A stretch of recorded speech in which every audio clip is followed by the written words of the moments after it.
Hey, good morning, everybody. Or actually, it's after 12 on the East Coast. So, good afternoon, everybody. I'm Russell Robinson with the Key Program. I've been looking forward to this conversation as part of the Federal Leadership Decoded series. This is number 3 or 4. Our first one was on why would I want to lead right now? I think we had that earlier in the summer. And then last month, we talked about SES reform as it looks in the US and the UK. This is number 3, where we talk about imposter syndrome. And then December, we'll talk about purpose. A little background on how we got to this. This kind of started as a casual conversation in one of the key certificate courses I teach, Becoming Authentic, about the role imposter syndrome has and whether you can be authentic, right? Are you being authentic if you fake it till you make it? Uh, while we think imposter syndrome is very prevalent amongst women and people of color, there's data from the Mental Health Journal that says, which is based in the UK, that says 53% of men say they experience imposter syndrome, 57% of women. For last month's conversation, we mentioned that the current prime minister in the UK, Keir Starmer, is a first generation everything, first in his family to go to college, first lawyer, and he talked about his experience with imposter syndrome. So I'm excited to have this conversation. First, I want to shout out the key program, Patrick Malone, Jennifer Tether, and my DJ, Daniel Chavez, on the ones and twos. So he's running everything in the background. So in the chat, we need to give Daniel a DJ name. So please enter in a DJ name. With that being said, I've got two fantastic panelists. I'm going to tell you how I got to know them a little bit, and then we're going to jump in with they can do their introductions, and then we'll get rolling. First and foremost, we have Dr. Susan Jenkins, who is one of my colleagues at American. And like me, she was also one of my colleagues at the U.S. Department of Health and Human Services. And she's just got she's a data person, right? So she's gonna approach everything as a statistician. And then we've got Tash Durkins. So, and as she said yesterday, Tash rhymes with cash. She is the founder of Fiercely Joyful. Prior to that, she was a SES with FAA, expertise in authenticity, strategic leadership. She is an executive coach. So we have Tash with Cash. Susan is a North Philly girl, hip hop from the 80s. You may have seen her in Jazzy Jeff Fresh Prince brand new funk video. So we're gonna see if we can immerse this with hip hop. So, ladies, I'm excited to have you. Please introduce yourself beyond what I've said, and we will go with Susan first and then Tash. Well, thank you so much for having me. I'm very happy to be here. And as Russell said, I am a statistician. I am that data person. I over prepare. I have research for everything, and I go with that. That's one of my strength areas. I started my career in the Law School Admission Council, helping to determine how people apply to schools and trying to make the test more equitable for folks, and then also working on studies related to the factors related to bar passage. I was a federal contractor for many years in a number of different subject matter areas, and most recently was a chief evaluation officer for the U.S. Department of Health and Human Services and am adjunct faculty at American University. And even with so many experiences, there are still many times when I am nervous and I'm unsure of, am I in the right place? Am I the right person for something? So I'm very happy to be talking about this today. And, Philly, go Eagles. I'll just leave it there. Hey, can we cut her sound right now? She's out of here. She's out of here. Tash, go ahead. Thank you so much. What an honor to be with you all today. Very excited to join you. And I am also from Pennsylvania. We didn't talk about this, but I am from Pennsylvania. Go Eagles. What? No. But I'm from Scranton. Scranton. I visited Philly pretty often. But Russell, you covered it so well. That's the thing I would add to my introduction is I call myself a champion of authenticity, because it is our birthright to be able to show up authentically ourselves in all of our worlds. We shouldn't have to be a different person in one place or another. And I know sometimes imposter syndrome contributes to that. I also consider myself a joy spreader because that is also our birthright to have joy. And so I love now that I've moved from my job as executive at FAA that I have the opportunity to help people find ways to live more authentically, lead more authentically, and find joy. Awesome. So I'm excited to have I'm excited to have this panel. And it's always good. So for you scrub Dallas Cowboy fans, we're gonna give you a break today, and we're gonna focus on the team with the least amount of Lombardi trophies in the NFC East, the Philadelphia Eagles, because they're trash too. So let's get rolling. Okay, first and foremost, ladies. So Susan, you said talking about, am I the right person at the right place? And I know there have been times. I remember when I was working on my doctorate, there were days where I was like, today is the day I'm going to be found out. Today's the day they find out I'm a fraud. So let's ground this conversation in saying what is we will go Susan first, then Tash. To you, what is imposter syndrome and what are your experiences with it? Mhm. Imposter syndrome to me is really two different things over time. And so, first, my question to myself is, am I good enough? Do I have the training? Do I have the skills? Do I have the personality in some cases to be able to do this work, to make a difference in this area? And more recently, will I be recognized for what I bring?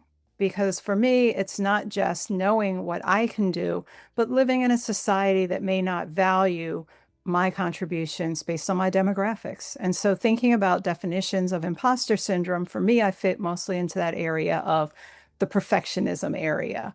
I set unrealistic goals for myself, and I feel like I'm not good enough because I think I can always do better. So that's what it is for me. And Russ, do you want me to go into one of my examples of Yeah. some of the things okay. So one of the first times when I really was unsure of something and realized that no, I really am good enough, I went to Yale University as an undergraduate, and that can be intimidating. And, there aren't a lot of Black students there. And so it was something very different. Early in my time there, one of the well-respected professors, an anthropology professor, was talking about a study that he was doing in Philadelphia. So everything Russ said about hip hop culture in the mid 80s is very relevant to this. And he talked about how he ingratiated himself into the young Black African American community in Philadelphia at that time. I knew that community. I was that community. I did know Jazzy Jeff and I did know the French Prince and all the house parties and all those things. He talked about the nickname that he gave him, that they gave him, that the teens that he worked with. And, getting a nickname in a lot of cultures, that does mean that you're accepted. The nickname they gave him was not at all complimentary. And so a friend of mine that was in the class came and said, "Oh, well, you know about these things. You're from there. What is he talking about?" And I was like, that is not an acceptance. He was minimally accepted. But because it was something that I knew in my heart, it was something I had lived, that let me know that even the most celebrated, decorated academic, somebody with such a reputation and so many books, maybe I know just as much as him in certain areas, or in this case, I knew more than him. So that's one of the examples where I thought, okay, I am good enough. And it helped me to feel more confident in where I was and that I belonged where I was at that time. All right, Tash, what is imposter syndrome? What are your experiences with it? For me, imposter syndrome always shows up first in my body, in my nervous system. And I find myself feeling this discomfort, almost like a queasiness, when I'm sitting in a space where I feel like I either don't know what everybody else knows, I have less education than the people in the room, or less experience than the people in the room. It might even be a one-on-one conversation, that I'm having where, the discomfort has come up for me in the past, just feeling like I don't measure up. And it really hit home for me an experience I had when I was working for the FAA before I was an executive, and I was I had a boss who saw something in me and really wanted to take me under his wing and help me continue to grow. And so he took me to this meeting with the top airline executives, the COOs from the top, it was 8 or 10 of the airlines that were in the room. It was all men in the room other than me. I was one of two people of color in the room. And I was sitting there incredibly uncomfortable. I was not sweating visibly, but my underarms, I was so uncomfortable, the nervous system. And I just sat there almost looking at the clock, wondering why it was moving so slow. And so we hit a break, and my boss pulled me aside and he said, "Listen, what's going on with you?" I said, "What are you talking about?" He said, "You're sitting in there not saying anything. What is going on?" I said, "Well, what do I have to say? I'm this person that's not an aviation expert sitting in the room full of COOs who are pilots and otherwise aviation experts. I don't have anything to add." He's like, "I brought you because you do. I brought you here because you do have something to add, and I brought you because your perspective is different from everyone else's in the room." And that's when I started to realize, okay, I'm here because of what I bring. I'm not here to do what everybody else does in the room. So why am I in my mind measuring myself against everyone else? That's where the imposter syndrome came flooding in, because I was trying to meet a really unrealistic expectation of being like people that I'm not like. And so just having that sort of revelation at that point in my career, that I'm there for what I bring, I don't have to bring what everybody else has, it made a huge difference. Yeah, so the interesting thing for what both of you said is there's this gap between how you originally perceived how you are presenting yourself in situations and how that actually has happened. And Tash, you just gave this example where you're in a room wondering how you've gotten there, and then there's somebody you're reporting to who is thinking you belong here. When are you gonna show up? So once you realize that you're kind of in this imposter syndrome space, how do you work to close that gap between how your mind is telling you you show up with how you're actually showing up, either once you realize it or once someone else articulates it? We'll go reverse order, Tash and then Susan. Okay. All right. So, for me, the one thing that is abundantly true is that it is a practice. It is something that you have to practice constantly. And what I've learned is to get comfortable with not having to have an immediate response or an immediate answer, and taking a moment, because remember I said it, for me, it's all in my nervous system. The best way to calm the nervous system is to breathe. And so taking a moment, a pause, which makes so many people uncomfortable. I'm perfectly comfortable with a pause, and just pausing to either breathe or to think about what I want to say or how I want to engage. And part of that pause is remembering why I'm there. I was put in the room for a reason. I was brought into the room for a reason, because I have something to offer. And at the end of the day, let's say what I offer up is not accepted. 9 times out of 10, what's the risk associated with that? What's the real risk? Is it going to kill my entire career? Unlikely. There's some opportunities where it could, but it's unlikely if you're in the room because you're there because you have something to bring. So those are some of the first steps for me about how I kind of get my mind to just be still for a moment, a quick deep breath. So you're not sitting in a meeting doing a box breathing exercise, but you can take a deep breath, still yourself, remember why you're there, and then engage. And I would say for me, I do a lot of that in advance of a meeting or presentation or an event. I go through in my mind almost a mental checklist, and this is where the statistician and the researcher side comes in. What is the question? What is the purpose for me being there? What have I prepared? What do I know? And I take that deep breath and then dive into the opportunity, the event, the presentation, the meeting, whatever it might be. And I remember in advance that I grew up with a strong family and a strong community. I grew up with the adage of we have to do twice as well to get half as far. And so I do in my mind the checklist. Have I done twice, or honestly for me, 3 times as much, so that any question I might get asked, I have an answer, or I'm comfortable saying sometimes I don't know, I can get you that answer, but that I'm very prepared. But I also look at the situation that I'm in any particular meeting, and the people that are running that meeting, the people who may appear to belong more than I do, and see how they do. If they are continually justifying the things that they say, sure, I bring all the data. If they are making their statements, expecting them to be accepted, then I also mirror that behavior so that I do not look like I'm not confident, that I'm unsure. And I say, okay, I can mirror their confident behavior. And though inside, just like Tash, I'm a little shaken up. But I look at those things and I remember how I got to where I am. And I tell myself, be confident in what you know. You know what you know. And if it's something outside of what you know, nobody knows everything. It's fine to say, I don't know. I can find that out. I think it may be this, and go in those directions.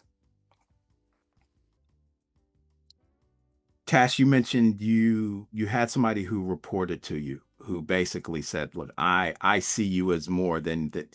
I selected you because you belong in the room, while you're sitting here saying I don't think I belong in the room." Um, tell me what tell me how you work to build that relationship. And the reason why I ask this is teaching here at American, and if you've been on these, you've heard me say before, my student age range is 17 to 63, all the different generations. One thing where all of my students are similar is understanding the value of building relationships, and that leadership is not a solo exercise. So for someone to say you belong in the room, you've exhibited an ability to deliver results and build relationships that help the person get to this point. So the question is, how do you work to build trusted relationships? Thank you. I love that question because relationships have been everything in my career. And it's interesting because that particular boss that I reported to, um, it was somebody not known to me before then. I'd see him in the hallway all the time, and he was not friendly. And I was like, this guy, who is this guy? He doesn't speak. He's grumpy, you know. And when I got in the interview and show up and see him in the office, I was like, oh, this is not going to work.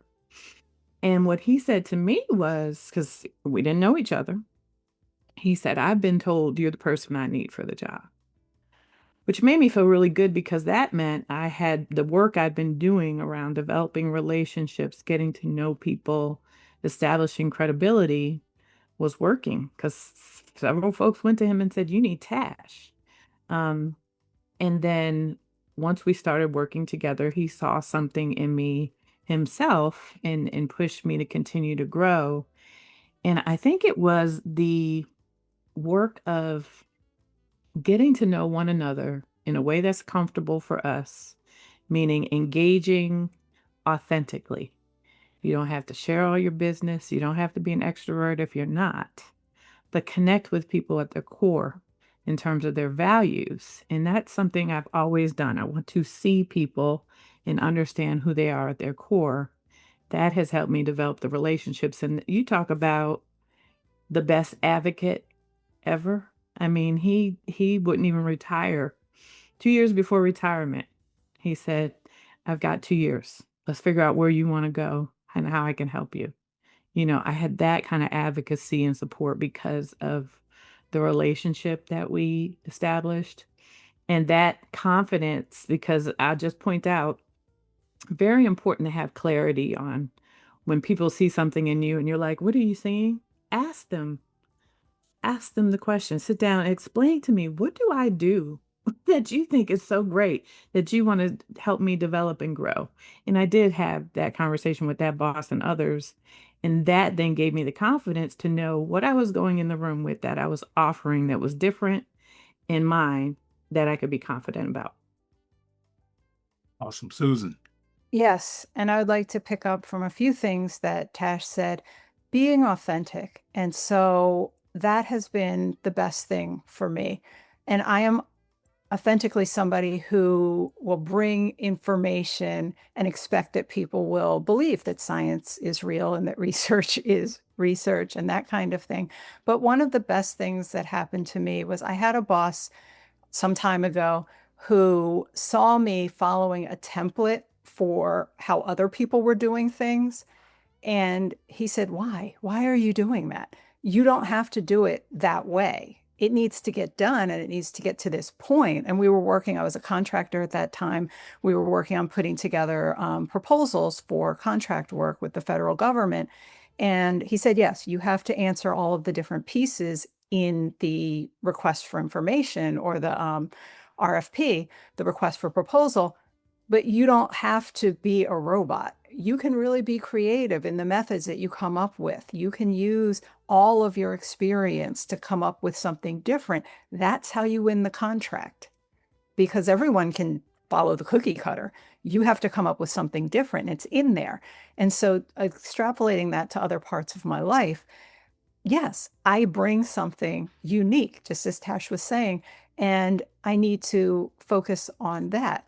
And I will say there have been times when I've been to meetings where people, and this goes to one of the questions that's in the question and answer, they look at me a certain way, they assume certain things based on their assumption of my demographics, and they are inclined not to take what I say at face value.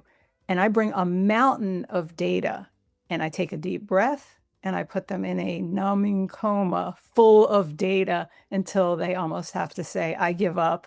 You are the expert. But I don't use that on unsuspecting, undeserving people. I only use that when it's the time to use it. But being prepared, being yourself, working to your strengths. Don't answer the question maybe that they ask you. Answer the question that you know the answer to, that is really the question they should have asked, and build that confidence over time and always have some mentors, have some champions, and stick with those people. Once you find them, stick with those people. When you talk about showing up when you're in this space, a lot of times when you are the only one, right? Nobody said anything. It's you saying to yourself you don't belong in the room. So how do you address this for those who are the only one for race, gender, age, ideology, any intersectional way where they would see themselves as different? Whoever wants to go first can go first. I'm happy to go first. One of the things that I've learned to do over time is look at the rest of the room and not just at their credentials, because you can't do anything about your credentials, their credentials. You are there now. You are in the room with these people, but really start to look critically at their contributions. And are their contributions really any better than yours?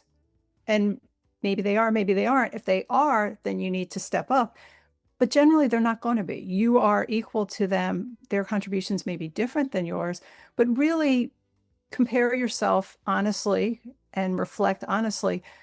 Are they really giving something more that you're not giving? And if not, then you definitely belong in that space and you should be able to move forward in that space. So being really observing is something that I found to be extremely helpful when I'm the only one in a space. And again, partially mirroring how people are, not imitating them per se, but mirroring their tone and making it my own a little bit. So I am still my authentic self, but I feel better when I can compare myself to their contributions and say, no, my contributions are probably better research than theirs, and keep going in that direction. Yeah, I love what you said, Susan. And the only thing I could add is I refuse to define myself by perspectives of others who want to assign, things like competency, value, etc., to identities. I am Tash. And so Tash is bringing what Tash brings to the discussion, event, etc. And you said it really well, Russell. We those who tend sometimes to be the only people in marginalized communities, we tend to carry the persisting message that we're representing the whole of the identity. You know, I'm a woman, so I'm representing all women. I'm Black, I'm representing all Black women, Black people, etc. I'm not. I'm just not. And so it's like a narrative that we have and we have held on to where we feel this huge responsibility when in fact we're representing ourselves in that moment. And it goes back to part of our earlier discussion. Despite being the only, I'm excited about being the only in a different way, because only Tash is bringing the set of lived experiences, the works experiences, the skills, etc., in one person, rolled up all in one. Only I'm bringing that. And that's why I'm there. And that's actually a good thing. So I try to reframe it in that way so then I can show up and I'm actually the expert in Tash. So I got this. So the question I would ask you, Tash, following up is, when did you start to become comfortable with that, with understanding what your value and your worth was? I Is that a became, fair question? yes, a very fair question. And I want to say, I became comfortable when my body hit exhaustion and burnout from trying to be something I wasn't. And I would like to save anybody that we can, you know, who's listening from pushing and pushing and pushing. Like I didn't have some osmosis, right? All of a sudden one day.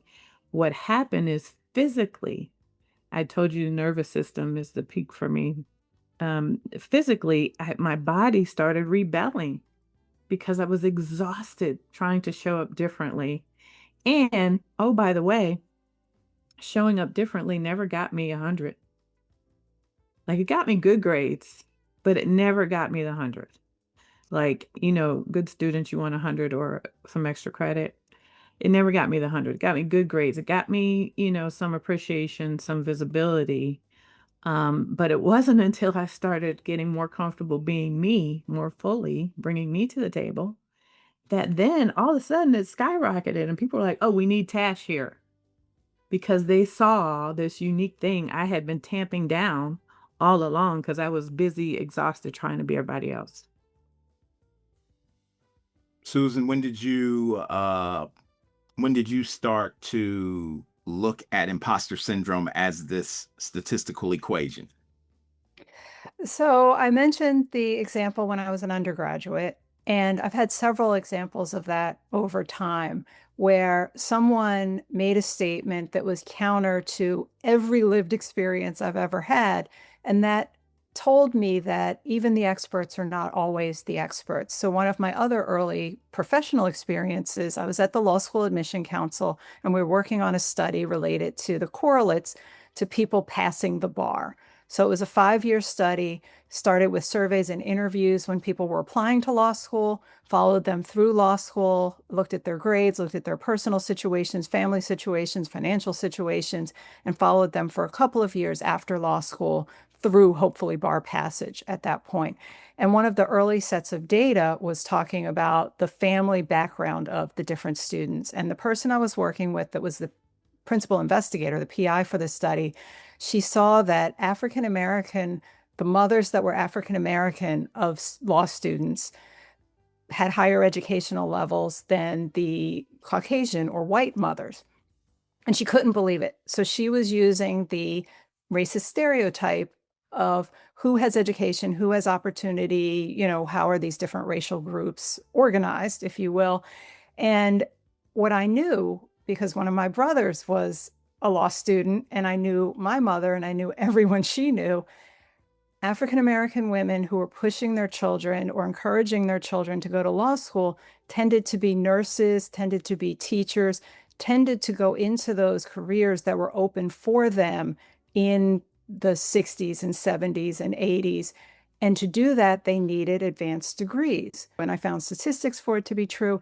And that helped me whenever somebody questions something or is saying something I don't think is true, going back and looking at it. And I'm not always right, but then I feel confident to challenge or not to challenge at that time. And that has served me very well over time, and listening closely to those types of things. And I also had a colleague who was, I believe, suffering from imposter syndrome, was a member of a racial or ethnic minority group, and she always brought so much documentation. I took a lesson from her as well. Literally, she had a rolling suitcase full of documentation for every meeting. This was when things were more paper, and she had reports and books and articles and all this stuff. And I thought that was a little excessive, but I took a note from her because when anybody asked a question, she could pull out the documents. And I said, yeah, you go back to the original documents, you make sure you understand the situation, that kind of thing. And also, something that's come up a little bit sort of in this conversation, if people are questioning you, ask them why. What do they think the answer is? Why do they think this is the finding? And then many times their challenge falls apart. And so you can always stop and pause and ask them, why do you think the data show that the African American mothers in this study have statistically significant higher levels of education than, in this case, the white mothers? What's your explanation for this? And then you can have that conversation. But so this is fascinating, because when Tash, you talked about your boss, and Susan, you've talked about this data process. I'm listening to you like, right, I've worked with and for people where that will work, but I've worked with and for people where the minute you start giving them data, Susan, they sound like you sound like Charlie Brown's teacher to them, right? And Tash, I'm sure there's somebody in the chat who is literally like, I don't know if where I work is the seventh circle of hell, but I can see the seventh circle of hell from where I work. So what do you do when the data that backs up that you belong in the room is being not refuted but ignored? Or Tash, you have somebody reinforcing that you don't belong at the table, or you got to the table because you didn't meet some nebulous merit aspect. So what do you do when it all doesn't line up and your thoughts or your data are being ignored and refuted? Whoever wants to go first. I'd like to start that one. My first recommendation is it starts with your energy and recognizing that you get to choose how to use it. And what I mean by that is you can choose to either respond or react. That's the first thing. And if you're responding, you maintain your emotional regulation such that you don't give it more energy than it deserves. Not because you're can't think of the word, you're surrendering to a person or this, that, and other people see that as, oh, you're giving up or you're letting them have the power. No, you keep the power when you decide how to channel your energy. So that's number one, decide to respond versus react. Reacting is moving by default rather than intention. You want to move by intention. You can't change anybody's mind in the room. What you have control over is what you say and how you show up, right? And ultimately, there's kind of two thought processes. One, do some reflection around, am I in the space where I am valued and should continue to be? Is this the home for me? Have that reflection, start thinking about and even writing down to have some evidence to support the data. Where have you experienced feeling valued and where have you not? Where do you see some glimmers of hope or are there none? Secondly, if you come to a space where you think I'm not valued here, this is not the best place for me, then you have to decide, can I just go? Can I find a new home? Which is often much easier said than done, especially right now. Or I call it sometimes, realigning yourself in place. So you realign how you show up in accordance with the value that you have to bring and what people are opening up for you in terms of opportunity. So you decide how much you give. You decide what your energy is going to look like every day. You decide when you're going to volunteer for something extra or you're not. You decide that you're going to maintain boundaries for yourself that before you might have been more flexible on. But you start making those decisions that put you first because that's what you control is you. And then over time, you work your way toward finding a home that is better for you. So you realign in place if you need to, but the key is to preserve your energy and protect your peace.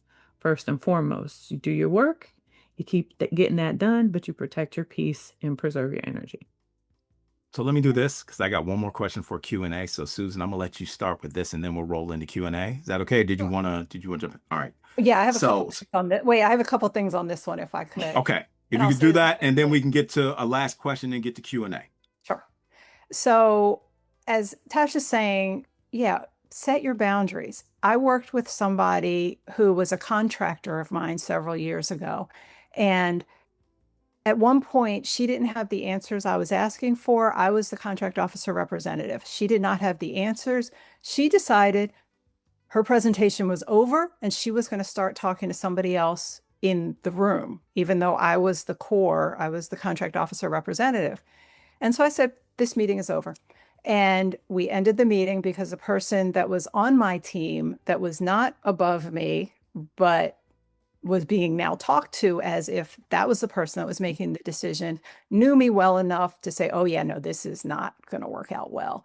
We ended the meeting. I refused to work with her ever again. I had that benefit. I was able to say, no, we are never working together again. I was so proud of myself. I would have tried to fight and work and scrabble around, but I was like, no, there is no winning in this situation. And you're my contractor.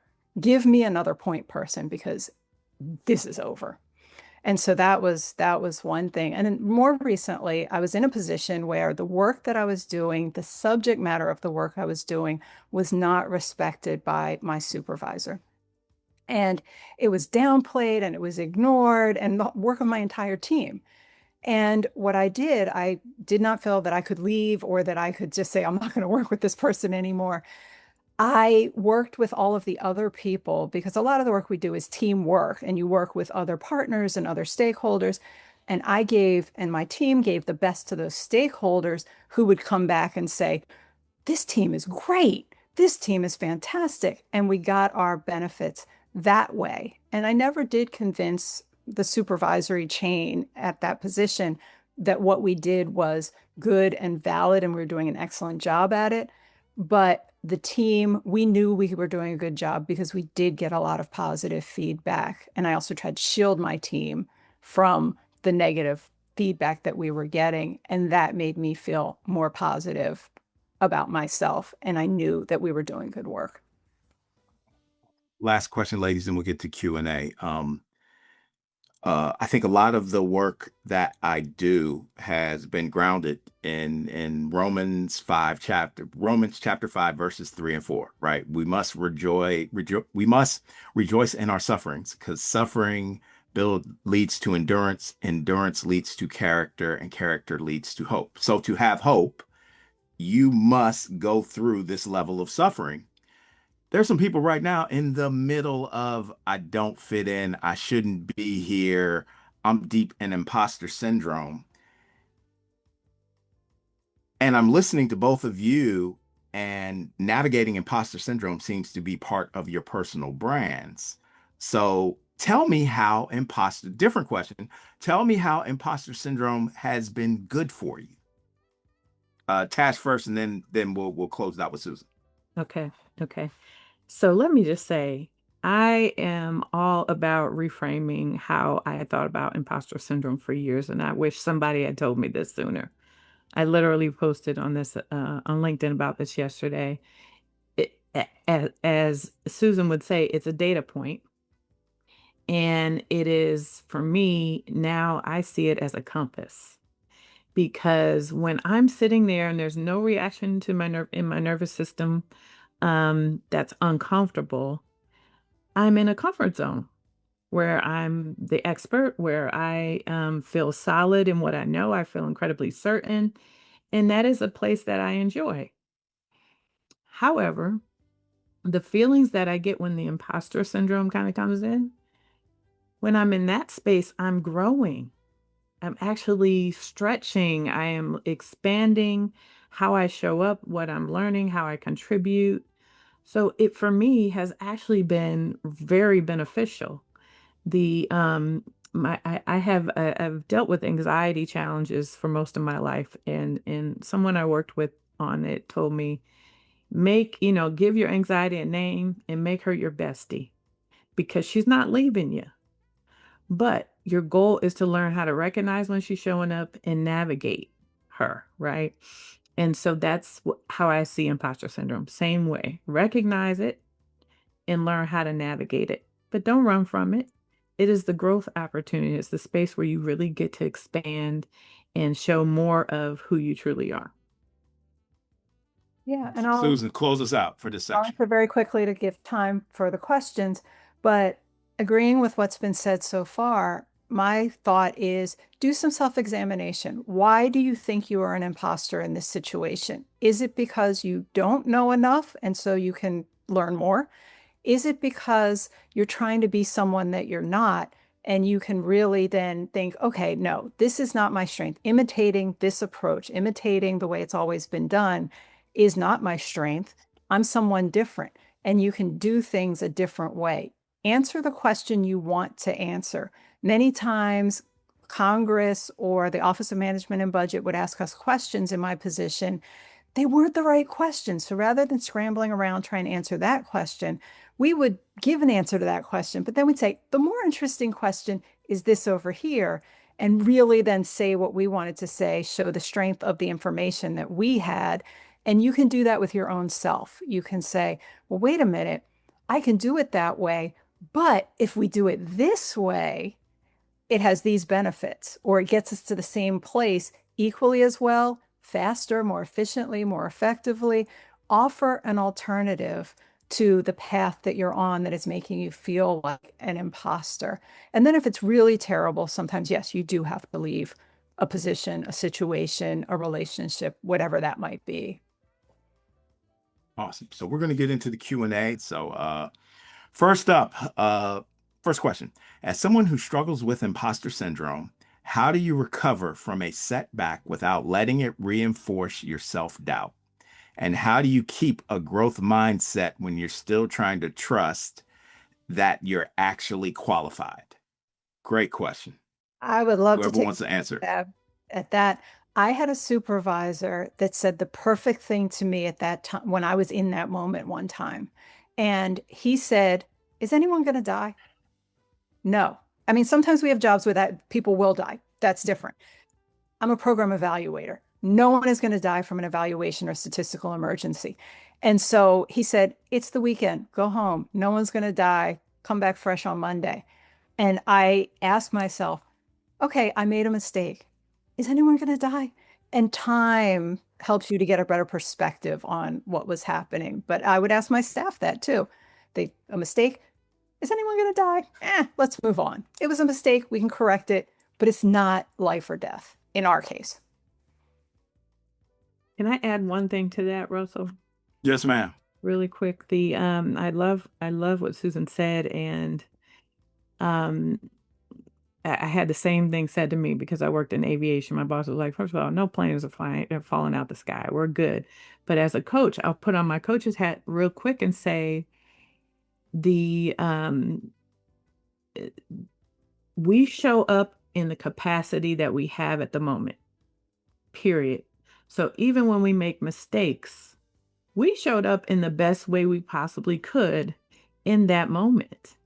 It is data for learning. It is data for learning and evolution. And if we're walking in with expectation that we're going to be perfect, that is an opportunity for us to realign our expectations, because that doesn't exist. What about next question? What are strategies for overcoming the reliance on external validation to support for let me ask again. What are strategies for overcoming the reliance on external validation for support with imposter syndrome? Mm, that's another excellent question.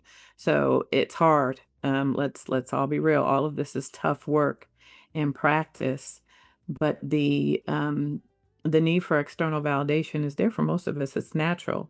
I think the what I would suggest as an opportunity is to think about who it is you're trying to get it from, and to not uh, discount not discount your own validation.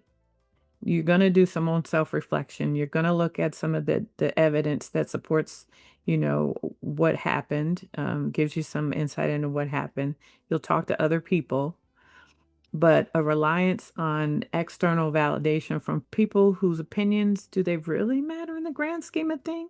Your boss, you want to make sure you're meeting expectations. But I had one boss who I kept trying to get validation. I spent 3 years trying to get validation from this guy and never got it until I left. And you've heard the saying, some people don't see your value when you're sitting at the table until you leave it. So, but what stopped me was I was exhausted again, trying to get it, and I never did, and so I stopped, and I was like, "Why?" So ask yourself, why do you need that? How can you focus on the validation from people that know you well in your own data and evidence for yourself? And just day by day, remind yourself when you see it happening, pull yourself back because you don't have to have it.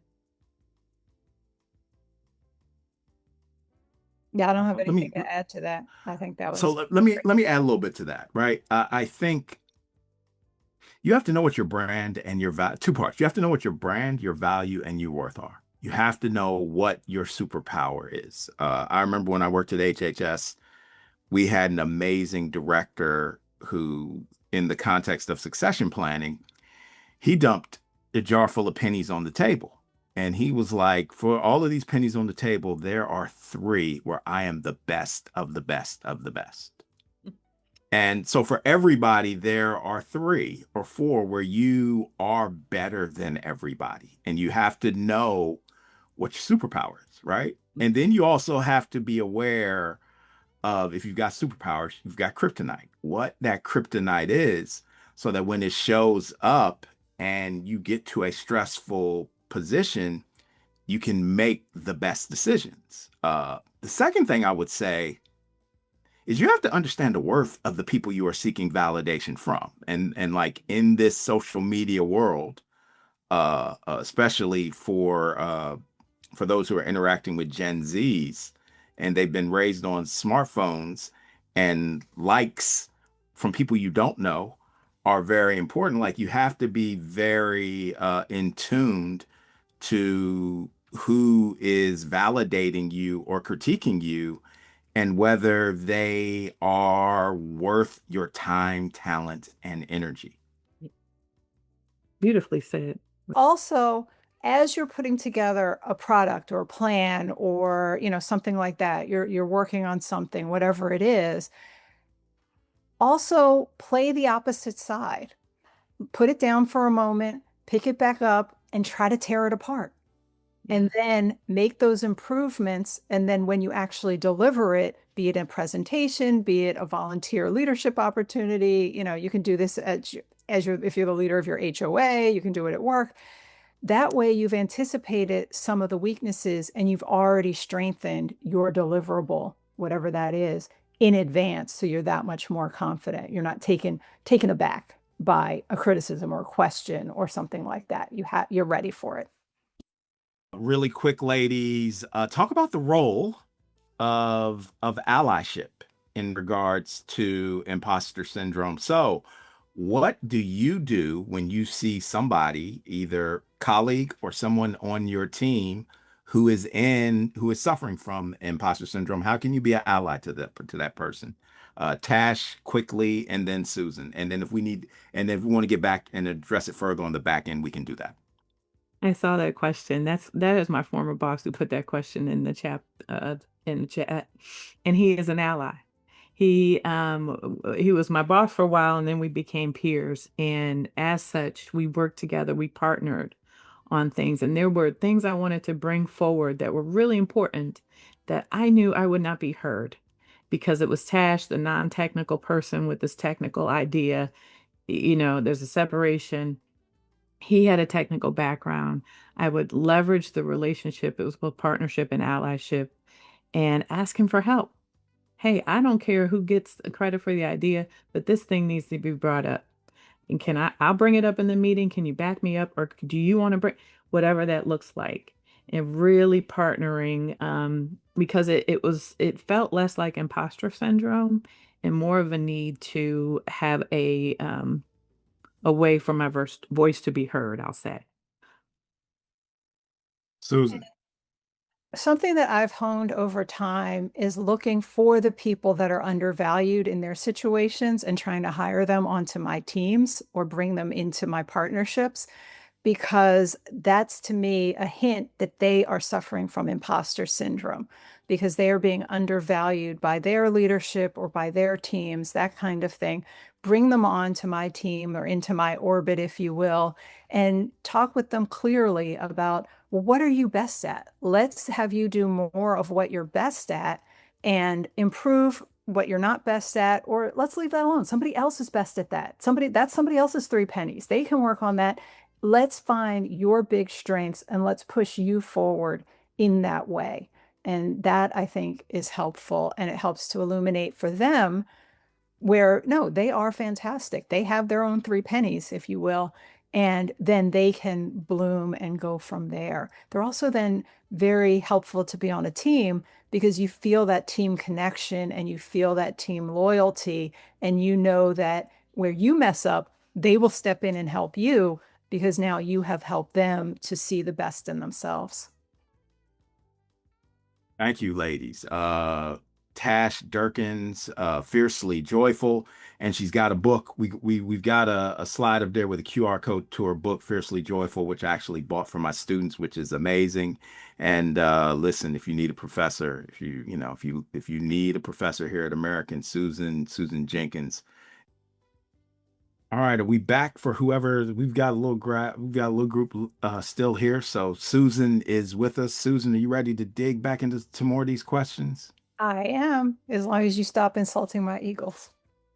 Man, I can't do that. We may have to Oh, I gotta drop go for then. good. Bye. All right. Have you experienced upward bullying that tries to show you as an imposter?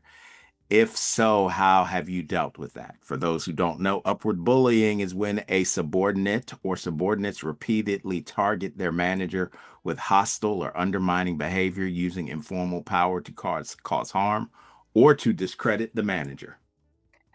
Yes, I had a horrible situation, and it was months and months and months, probably the better part of a year. I had a staff person who was not good at her job and was not delivering. And when I called her on that, then started what appeared to me to be a campaign to discredit me.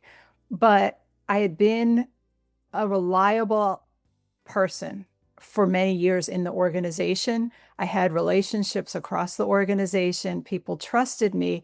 So when she would go to people to say, I was breaking contracting laws, I was doing things that were not appropriate, that were unethical, no one believed her. And they would say to her, hey, put it in writing, give us something, which then is more work, which she was not then willing to do. But then they also told me what was happening. And so I knew I had those relationships. And ultimately, we went through mediation to try to resolve this. I came up with different assignments for this particular person over time. Say, okay, well, let's find your strengths. Maybe this isn't your strength. Maybe I didn't give you enough guidance or information. What's my role in this situation? And eventually we parted ways. And that was the way of it.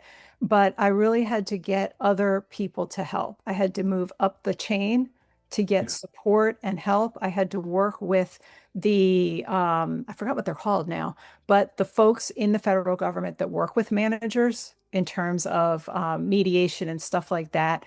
I had to work with them. What can I do? What is the right thing to do? What legally can I do to get that support? Do not go it alone. Yeah, and I had that happen, and I remember exactly how it happened. I was deputy director of a program management office at the VA, which was new to me. And what was my fault was I was too authentic. So I came in and told the staff, like, hey, I've never had experience in this type of work, but I know how to build relationships. I know how to get things done. I know how to build policies and procedures. And I had a guy on my team. The minute I said I've never done this before, I was Charlie Brown's teacher for everything after that. And then it took, fortunately, I built relationships.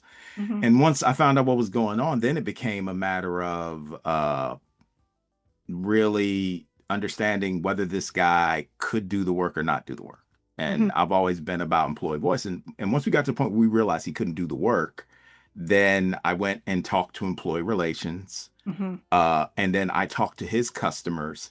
And then I started to build data. Mhm. And it came to a head. We had his performance review and I was ready for it. And he was like, I think I'm outstanding. And I was like, on script, you're barely successful. Off script, you are horrific. So I think we're going to do you a favor and rate you successful. And he was like, well, I don't think you know what you're doing. And I said, well, now it's about data. So let me pull out the data to support. You've made a mistake here. Do you need training? You said you didn't need training. Oh, wait, your customers actually have complained about you. Now, sir, please give me your data. And he couldn't provide the data. I think part of it was I'm a big fan of The Wire. So the game is the game. You have to understand this is part of this is a game, but I knew what I was good at. And I knew I had built relationships where I had people who had the experience with him so they could let me know whether it was just me or whether this was being exhibited elsewhere. And then you could build a strategy, a plan. But I knew what I was good at. Like he may have felt, and then he probably did feel I didn't belong in the room, but I knew I belonged in the room. Yeah, but you can't do it alone. You need those other allies, you need those legal supports in those cases, employee relation supports. Yeah, let's see what else we got here. Can you talk about imposter syndrome in hierarchical organizations like the military or foreign service, where employees are expected to be deferential to those with higher ranks? Yes. And so I think that's where my experience early on as a contractor comes into play. And so I always use this approach. Yes, but because somebody's going to ask you to do something, and you can always start your answer by yes, because that opens the door, it creates that positive feeling. But if we do that, we can't do this. If we do that, we have to reprioritize that. If we do that, then it's going to have these repercussions down the road. What do you want to do now that you have this extra information? And so that's a way to be deferential, but still bring the truthful information. Another thing that I did one time, we had the transition, as we always do in the federal government. A new administration came in, and the new political appointees came to the office. I was the head of the Office of Performance and Evaluation. And a lot of the folks that come into these positions, at least in that agency, they are practitioners. They are interested in data, but they're not data people necessarily. So I went and made an appointment with them, and I said, this is what we do. This is how we do it. My job is to help you to make informed decisions. My job is to support you. I will give you sound data. When I give you data, you can trust it because of this and this and this. I do this. My team does this. We have these credentials. This is what we do. But we are here to support you. So if you have questions you want answered, that kind of thing. When we tell you what you can and cannot do with the data, if you do what we say, sometimes data supports certain decisions, but not other decisions because of the nature of the data, you will be golden. And if anyone questions you, we will have every backup you could ever want. If you do something with the data, you take it too far for what it can be used for, you're on your own. And setting up that relationship of, I am here to help you. I am in a service position. You are the leader of this agency. I am here to make you look good. Then set up a good relationship where I could speak more freely. Yeah, I'm going to add a little bit to that. So, the current basketball coach for Maryland is a guy named Buzz Williams. Great guy. And he previously was at Texas A&M, and he was speaking to young students, and I show the reel to my students, and he talks about it's always important to read more than you think you should, Mm-hmm. right? You always have to have more data. So to add on, so you have to be prepared. Mm-hmm. And I think to add on what you would say perfectly is in that hierarchical situation, tailor how you story tell the data toward what's important to that person. Yes. Because if you can show it, here's what the data is saying where we need to be tomorrow, or if we go your way, here are the repercussions, and you put it specifically toward what they're interested in, there's a good chance that that you could be seen as you could justify their belief that you don't belong in the room, right? Next question, great question. How can you overcome imposter syndrome when you are labeled as the DEI hire? Yeah, that is a hard one because people that choose to believe that many times are impervious to data and impervious to evidence that is brought to them. They have that belief and they're going to have that belief. The only thing that I've seen to work personally, I'm sure there are other things other people have done, this is not the only answer, is just be relentlessly high quality. Show up, show out, do everything you're supposed to do, when you're supposed to do it, how you're supposed to do it, go a little bit beyond perhaps what it is, and just be very consistent in doing the best job that you can do. And over time, they may start to see, okay, well, wait a minute, this person is very qualified for this position to do this work. They're doing excellent work.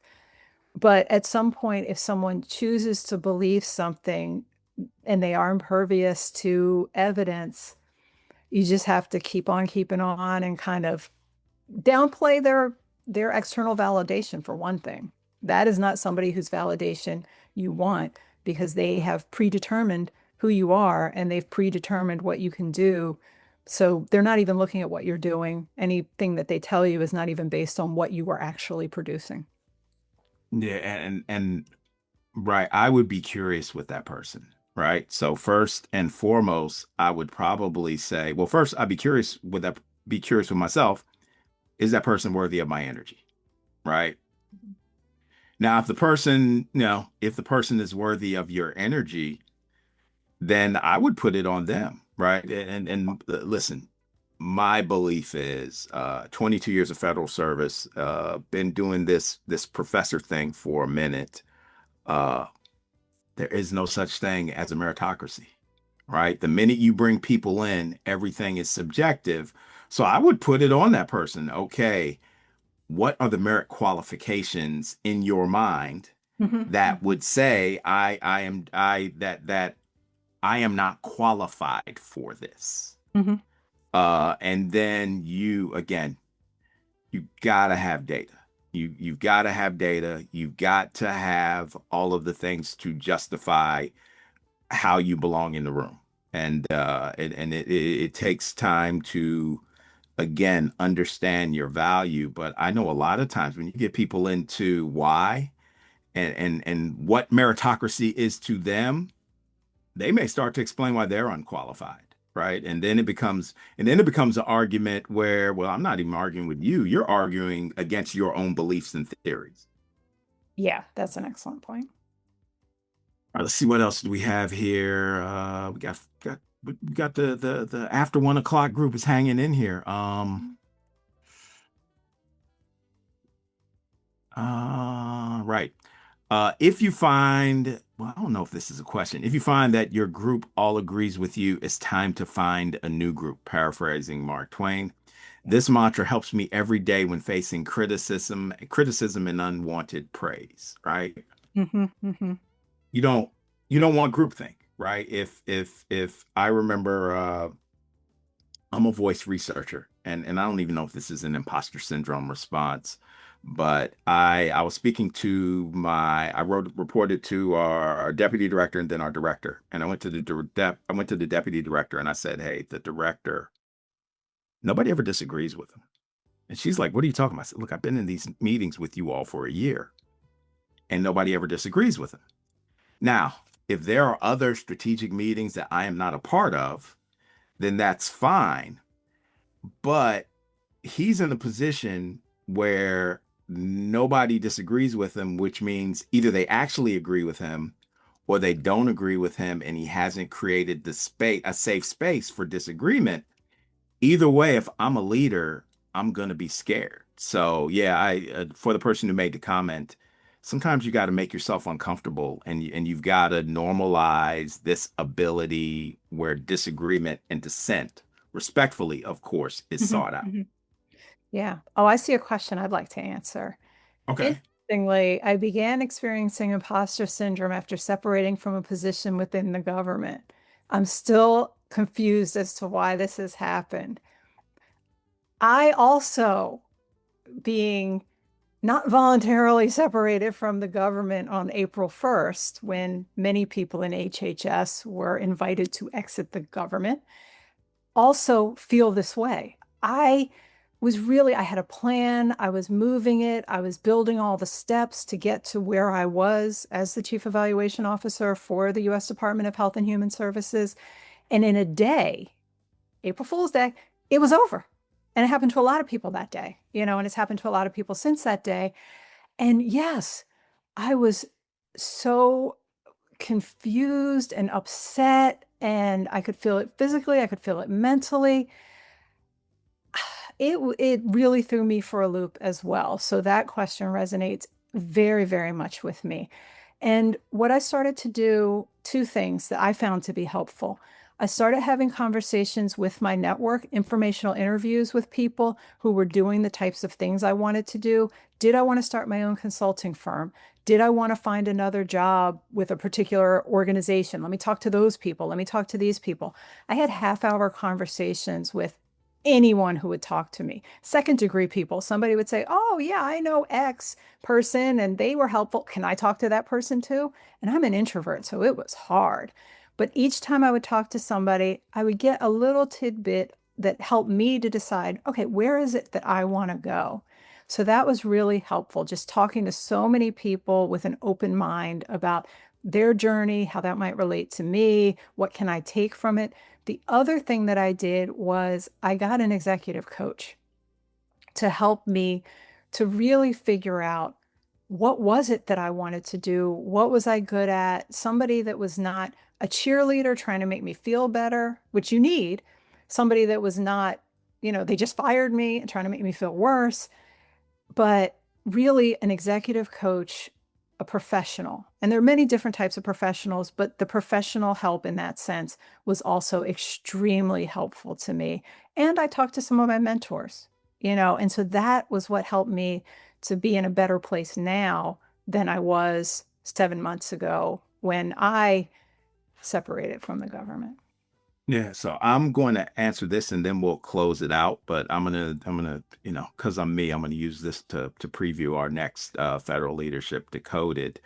Um, I think that it goes back to what we said earlier, right? You have to rejoice in your suffering, right? So you have to it kind of goes something that Tash said and that you said, Susan, like this is an amazing opportunity for growth and it's going to make you uncomfortable, but there's this opportunity where you really have to like slow down, make sense of it, and as you start to figure out kind of what your purpose is, then you can tend to move in that direction. So part of this for me was, I left the government 3 years ago, and it was much more I was just ready for a new sandbox. Now that being said, my first year at American, it was a lot of adjustment. I had the mindset of a federal employee for 22 years, and now I was in a new space, and it was a bit of adjustment, but it really helps to be present,